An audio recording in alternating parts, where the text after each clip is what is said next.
Do you get nervous during interviews? A lot of people do. It's pretty common, and I just wanted you, first of all, to know that you're not alone. And I also wanted to offer some additional tips. I think a lot of us, when we go for interviews, feel very judged in the moment, like someone is kind of, making decisions about how worthy we are as human beings and that kind of thing. And the first thing to bear in mind is that typically that's not actually true. It's a little bit true, but not really on a deep level. They're just kind of looking for information about how good a fit you are for the position and for the role that they're hiring for. So a lot of that is stuff about the culture of the organization, at least in a good interview. And a lot of it is about the interviewer's sense of your ability to do the job. And I always like to remind people that this is a two-way street. So you are interviewing your interviewers as much as they are interviewing you, because you also want to be able to determine whether or not this is going to be a good fit job for you, good fit organization, good fit unit, all of that kind of stuff. So I recommend sort of starting there as you think about the interviewing process. But the other thing is, regardless of how much we have that kind of in our logic brains, a lot of us still do get just extremely nervous in the interview process. And I've actually had a lot of conversations with people who even say that they get almost panicky, that the pressure is suddenly on and they can't remember anything that they wanted to say. It feels like public speaking almost. And so a few things that you can do to get around that. One is just to have some really good notes in front of you. And although that's very easy in these times of online interviewing, it's also absolutely something you can do even in an in-person interview once we get back to those. I recommend something just kind of nice and sort of professional looking, a nice little notebook. And in that, you can have the things that you want to be sure you remind yourself to say. So just jot down some keywords or phrases, things like that. But you can also use that notebook to take some notes on things like the questions, particularly if they're those long or double-barreled kinds of questions, and the names of the interviewers in the room, so that afterwards you can follow up with thanks to each of those individuals. And you can also remember things like who was in the room during your interview and that sort of thing. When I first applied for my first career counseling job at a local university, I have to tell you, I was so nervous in that whole process that I don't even know who was in my search. I have no memory of it. And the funny thing is I got the job. And so I went on to work with those people for years afterwards.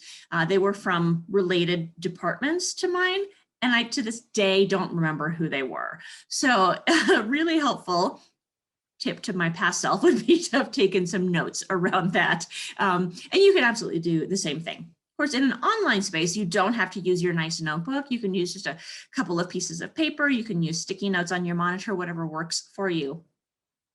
But if you ever get a question that makes you feel like you're about to panic or that you can't even remember your name, a really good tip that I like to give people is what I call line of sight breathing technique. So what you do, you get that ask this like crazy weird question.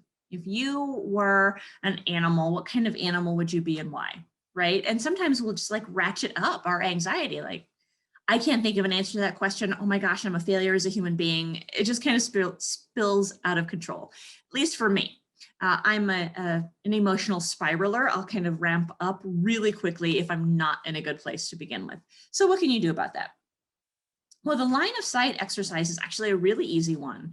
What you do is give yourself a heartbeat, take a nice little breath, and without turning your head, think of 5 things that you can see right in front of you. So right now, for instance, without turning my head, I can see my ring light. I can see the set of flowers that I've got next to me, my coffee mug, I can see my glass of water, and I can see my moisturizer. And you can go through these things like this. If that's not enough, and by the way, if you have a moment like that where you do need time to think, just make sure you're making a thinking face to them. And as you're doing that, you'll be doing your line of sight exercise. I can see my container that has my lip balm in it, that kind of thing. If the line of sight doesn't quite get you to the place where you can kind of feel your heart rate come back down, then the next step you'll want to take is think of 5 things that you can feel right now. It's things like I can feel my feet on the floor, I can feel my back supported by my chair, I can feel the cuff of my shirt sleeve, those kinds of things, right? So go through 5 of those. And if you need to keep going, you can. You can engage all 5 of your senses, or you can list 5 other things that you can see. You can even turn your head a little bit. Gosh, that's a good question, right?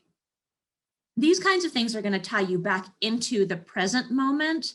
And I can't speak to the way you do it, but when I start to go into my little crazy spiral, my anxiety spiral, it's because I'm thinking 40 steps down the line. So I'm thinking I'm going to have to answer a whole bunch of other questions. They think I'm an idiot. I can't answer this really basic question. I'm never going to get a job. And so that's kind of where I go with it.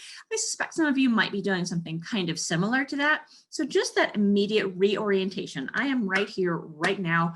Everything's actually okay. Feels a lot better than I'm never going to get a job or whatever the crazy place is that your brain goes as you're kind of stressing out about this. So try the line of sight exercise and really remember as you go through this process that they're not really judging you. They're just judging how well you fit into this role, into this organization, etc. It's not a reflection on you if you're not getting job offers. But if you're not getting job offers, one of the things you might want to do is figure out if there are some things that you can do to make your interviews even better. So let me know if that is the case, and I can absolutely recommend some professionals in your area who can work with you on that topic. Otherwise, have a fabulous weekend, and I will see you all here next week.